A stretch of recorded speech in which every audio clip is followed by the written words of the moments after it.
ఇప్పుడు ఆంధ్ర రాష్ట్రంలో జరుగుతున్నది ఏంటంటే కూటమి ప్రభుత్వం వచ్చాక సుమారుగా 17-18 నెలలు అయింది.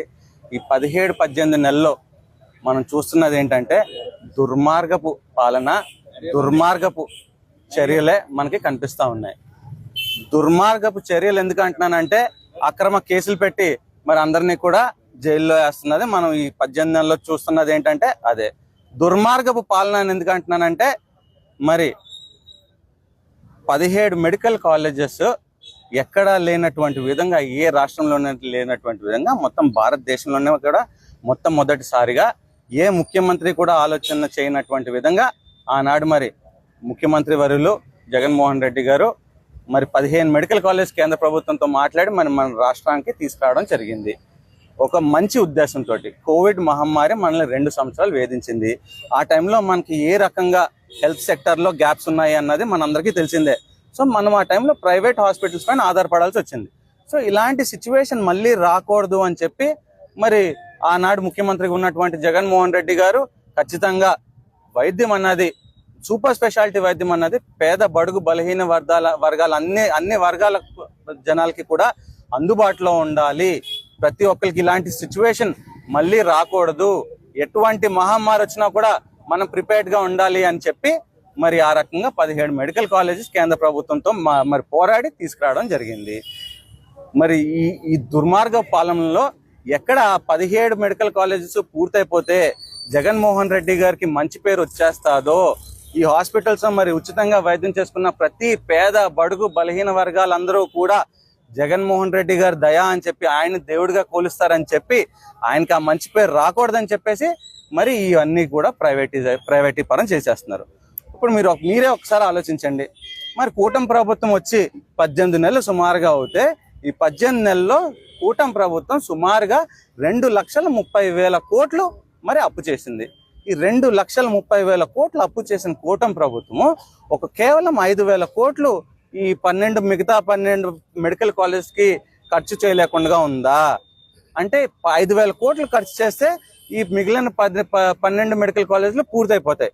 సో దీనివల్ల పేద పడుగు బలహీన వర్గాలందరికీ కూడా ఉచితంగా వైద్యం దొరుకుతుంది. సో దీనికంటే ఇంపార్టెంట్ ఇంకా కూటమి ప్రభుత్వానికి ఏముంది? మీరే ఆలోచించండి. దీనికంటే ఇంపార్టెంట్ ఇంక ఏముంది? ఏ ఇన్ఫ్రాస్ట్రక్చర్ చేసేస్తే అందరికీ కూడా ఆరోగ్య భరోసా వస్తుంది? ఏ ఇన్ఫ్రాస్ట్రక్చర్, ఎంత పెద్ద బిల్డింగ్లు కట్టేస్తే మరి పేద బడుగు బలహీన వర్గాలందరికీ కూడా ఒక ప్రాణాల మీద హోప్ ఉంటుంది? లేదంటే ఇప్పటికీ కూడా ఇలాంటి రిమోట్ ప్లేసుల్లో మేము అందరూ కూడా డెలివరీలు చేయించుకోవాలన్నా, ఏదన్నా ఆపరేషన్లు చేయించుకోవాలన్నా కూడా మేము రాజమండ్రి లేదా కాకినాడ చూడాల్సిన పరిస్థితి. సో అలాంటి పరిస్థితుల నుంచి మాకందరికీ కూడా గవర్నమెంట్ మెడికల్ కాలేజ్ వస్తే మంచిది, కానీ ప్రైవేట్ మెడికల్ కాలేజ్ వస్తే కాదు.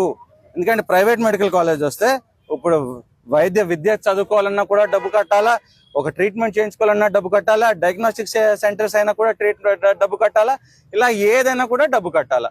ఇప్పుడు ఈ మెడికల్ కాలేజెస్కి ఒక్కొక్క ఎకరము లక్షలు పోసుకుంటే దాన్ని కేవలం 100 రూపాయలకి కూటమి ప్రభుత్వం ఎకరా 100 రూపాయలకి మరి ప్రైవేట్ సంస్థలకు అప్పగిస్తుంది. దీనివల్ల ఇలా చేస్తుంటే ఎవరికి లాభం జరుగుతుంది? ఏం లాభం జరుగుతుందని చెప్పి ఈ రకంగా చేస్తున్నారని కూటమి ప్రభుత్వ పెద్దల్ని మేము అందరమే కూడా ప్రశ్నిస్తున్నాము. మా అధ్యక్షులు గౌరవ జగన్మోహన్ రెడ్డి గారి ఆదేశాల మేరకు మేమందరం ఇప్పటికే కోటి సంతకాల సేకరణ కార్యక్రమం మేము మొదలు పెట్టుకున్నాము. ఖచ్చితంగా కూడా ప్రతి గ్రామానికి కూడా మేము వెళ్ళి జరుగుతున్న అన్యాయాన్ని అందరికీ కూడా వివరించి కోటి సంతకాలు సేకరిస్తాం. అలాగే మా నియోజకవర్గానికి బాధ్యతగా 50 నుంచి 60 వేల సంతకాలు మేము సేకరించి అవన్నీ కూడా విజయవాడ పంపించి మరి విజయవాడ నవంబర్ 28, 29 తారీఖున జగన్మోహన్ రెడ్డి గారు మరి గవర్నర్ గారు అపాయింట్మెంట్ పెట్టుకుని గవర్నర్ గారిని కలిసి అక్కడ మరి ఈ సేకరించిన కోటి సంతకాలు కూడా ఎదురుగా పెట్టి ఇలా 1 కోటి మంది వ్యతిరేకంగా ఉన్నారు, మరి ఈ ప్రైవేటైజేషన్ ని ఆపండి అని చెప్పి ఆఖరి పోరాటంగా అక్కడ గవర్నర్ గారి దగ్గర మరి ఆయన వేడుకోవడం జరుగుతుంది.